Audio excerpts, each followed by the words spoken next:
wala mutakar arne ya tsaya da musulmi, wala musulmi zani in ya so in ma bai ci ba wannan haka Allah ya mun sauke nauyi, amma kar wani a cikin ku ya ruɗe kansa ko ya ruɗe mu, kariya mutun yake yi.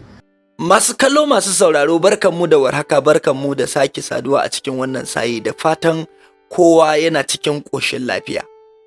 Sokaci na kai saye akan wannan malami sakare wanda ya yadda addini ta riga ta haukatar da shi, ya zama kaman ƙaramin yaro wanda bai san gaba bai san bayan shi ba. A kowane lokaci in zai fito ya yi magana zaka ji kawai magana ne kaman na mahaukata. Wai idan musulmi ya saya takara da arne, su a kowane lokaci za su yi musulmi ne. Shin maganar musulmi ne ake yi? Halin da aka shiga a ƙasar nan shine, wane ne zai ceto ƙasar mu Najeriya? Wane ne zai ba mu ingantaccen rayuwa da muke bukata a matsayin mu na 'yan ƙasa 'yan Najeriya? Shine abin da ya kamata a ce mun focusin akai, ba maganan addini ba. Amma malamai irin wayannan za su ta kawo mana maganan addini, a ci gaba da maganan addini. Shin zaben da aka yi na baya, shin ta amfani addinin musulunci ne ko Kirista ne? Mu a matsayin mu na Kiristoci a arewacin Najeriya zan iya buga kirji a kowane lokaci, zaben Muslim ticket da aka yi mu ne ta amfani mu a matsayin mu na Kirista.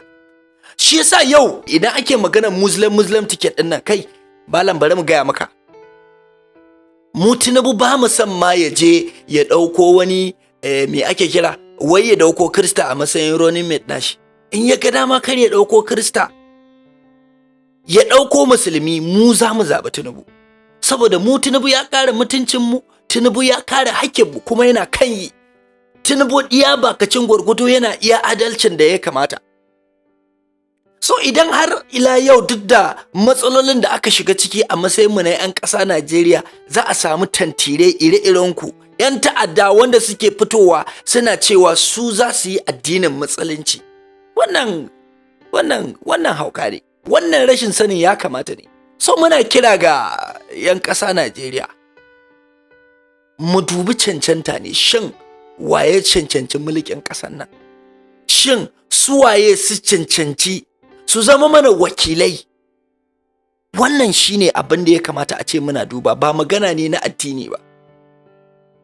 Wannan ire-iren wayannan mutane tantire, mahaukata, jahilai sun riga sun batar da mutane, especially yan addinin musulunci.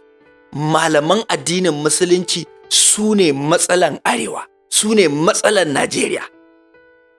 Idan malaman addinin musulunci za su sauya yanayin tunaninsu, za su sauya yanayin dawa, za su sauya yanayin wa'azin da suke yi a masallatai, Najeriya za ta gyaru, Najeriya za ta ci gaba.